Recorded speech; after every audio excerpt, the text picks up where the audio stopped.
अल्हम्दुलिल्लाह रब्बिल आलमीन वस्सलातु वस्सलामु अला रसूलिहिल करीम अम्मा बाद रब्बी इश्रह ली सदरी व यस्सिर ली अमरी वाहलुल उक़दतम मिन लिसानी यफ़क़हू क़ौली। अस्सलामु अलैकुम व रहमतुल्लाहि व बरकातुहू। Welcome to things that matter and जज़ाकुमुल्लाह खैर फॉर कमिंग। आज का टॉपिक मैंने इसलिए चूज़ किया है, आप भी सोच रहे होंगे कि एकदम से फितना दज्जाल। हमने पहले पढ़ा अल्लाह सुब्हानहू व तआला के बारे में, अल्लाह की एग्जिस्टेंस के बारे में, फिर हमने देखा कि इस्लाम ही क्यों, वाई इस्लाम की हक्कानियत के बारे में हमने जो है वो पढ़ा अल्हम्दुलिल्लाह।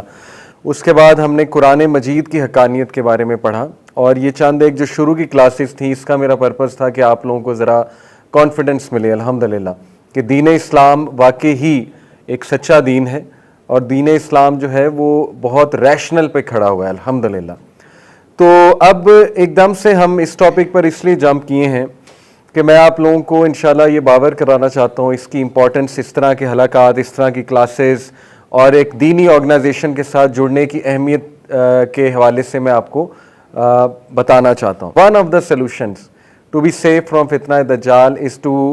स्टे कनेक्टेड विद पीपल जो कि रिलीजियस माइंडेड हैं, and to join such organisations अल्हम्दुलिल्लाह जो असहाबे कहफ मॉडल है, to stay together, to stick together, to keep coming in such gatherings, ताकि आप डाइवर्ट ना हो जाएं। सबसे पहले मैं ये बताना चाहूँगा कि मेरी कैलकुलेशन है और उसके मुताबिक जो आप लोगों की जनरेशन है, you can disagree but this is my calculation, कि आखिरुज़्ज़मा का जो दौर है, आखिरुज़्ज़मा के दौर में कुछ चेन ऑफ इवेंट्स हैं विच स्टार्ट फ्रॉम इमाम मेहदी, मतलब अगर मेजर साइंस की बात करूँ, फिर दज्जाल, फिर उसके बाद हज़रत ईसा अलैहिस्सलाम की वापसी, याजूज माजूज का निकलना, दाबतुल अर्ज़, so on and so fourth. 10 science हैं, बिग साइन। उससे पहले के जो प्री मेहदी इवेंट्स हैं आखिरुज़्ज़मा के हवाले से, जिसमें बहुत एविडेंटली माइनर साइंस पूरे हो चुके हैं, मतलब इसमें तो कोई भी स्कॉलर अब डिसएग्री नहीं करते, बल्कि हर स्कॉलर का ये मानना है कि माइनर साइंस तो इस तरह पूरे हो चुके हैं, इस तरह आया हो चुके हैं कि उससे डिसएग्री किया ही नहीं जा सकता। अब माइनर साइंस के बाद हमें कुछ ऐसे साइंस देखने को मिल रहे हैं प्री मेहदी टाइम्स के, जो क्लियरली हदीस में मेंशन है, जैसे जेरूसलम में आबादी, किसकी आबादी? जूइश सेटलमेंट दोबारा से। इसी तरह मदीना की वीरानगी, ये सही हदीस है, इलामा अलबानी ने इस हदीस को सही कहा है, सही उल जामे में हदीस है कि जेरूसलम की आबादी मदीना की वीरानगी होगी। अब मदीना की वीरानगी, बहुत से स्कॉलर्स इसको इंटरप्रेट करते हैं कि वो स्पिरिट जिस पे मदीना कायम हुआ था, वो स्पिरिट मुसलमानों में नहीं रहेगा, और मदीना पे अगर इसको ग्रेटर कॉन्टेक्स्ट में देखा जाए तो ग्रेटर इजराइल जब वो बनाएंगे, जिसकी वो कोशिश कर रहे हैं और उसका उन्होंने शुरू कर दिया है पूरा एक प्लान, तो जब वो ग्रेटर इजराइल को एक्सपैंड करते करते मदीना तक जाएंगे, तो ये इससे मुराद है, ये भी कुछ स्कॉलर्स की इंटरप्रिटेशन है कि मदीना तक वो जाएंगे। और उससे पहले कुछ वॉर्स का भी जिक्र है जो कि हमें देखने को मिल रही हैं शाम के इलाके में, खसूसन शाम, यमन और इराक, ये 3 इलाकों का हदीस में जिक्र आता है कि जब इन 3 इलाकों में, हदीस के कॉन्टेक्स्ट बता रहा हूँ आपको, एग्जैक्ट अल्फाज नहीं, ये 3 इलाके बार बार मेंशन्ड हैं कि इराक में, शाम में, यमन में बदअमनी देखोगे तुम, स्पेशली शाम के इलाके में खाना जंगी देखोगे तुम, सैंक्शंस लगते देखोगे। सैंक्शंस के अल्फाज हैं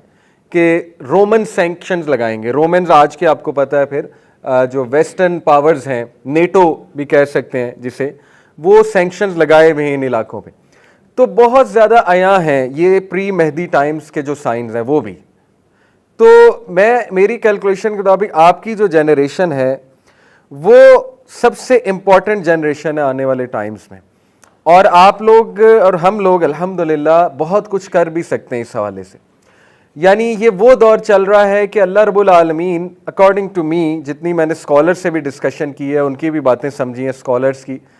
ये वो दौर चल रहा है जिसमें अल्लाह सुब्हानहू व तआला मोमिन और मुनाफिक को अलग करेगा, और आगे जाके तो मज़ीद इसका कठिन टेस्ट लिया जाएगा, और वो हमारे सामने हो रहा है। जो गज़ा का इशू है उसको लेकर आपके सामने है कि कौन क्या कर रहा है, कौन कितनी आवाज़ बुलंद कर रहा है, वगैरह वगैरह। तो बहरहाल मेरा कहने का मतलब आपको ये है कि just to encourage you guys कि अल्हम्दुलिल्लाह यू आर द पीपल जो उस रोड में कुछ कंकरियां डाल सकते हैं। द रोड टू मेहदी, इमाम मेहदी की जो रोड बनेगी, जो बनना शुरू हो गई है और जो बन रही है, उसमें आप बहुत कुछ इनपुट इंशाअल्लाह ताला दे सकते हैं। आगे का जो दौर है वो बहुत कठिन आने वाला है, और पनाह मांगनी चाहिए, आसानी मांगनी चाहिए। प्री मेहदी टाइम्स में वॉर्स भी हैं, اور وہ بہت بگ وارز ہیں، اور اس میں خصوصاً عربز کا ذکر آتا ہے کہ بہت مار پڑنے والی ہے، عربز کو بہت مار پڑنے والی، جو کہ ہم دیکھ رہے ہیں، اللہ معاف کرے۔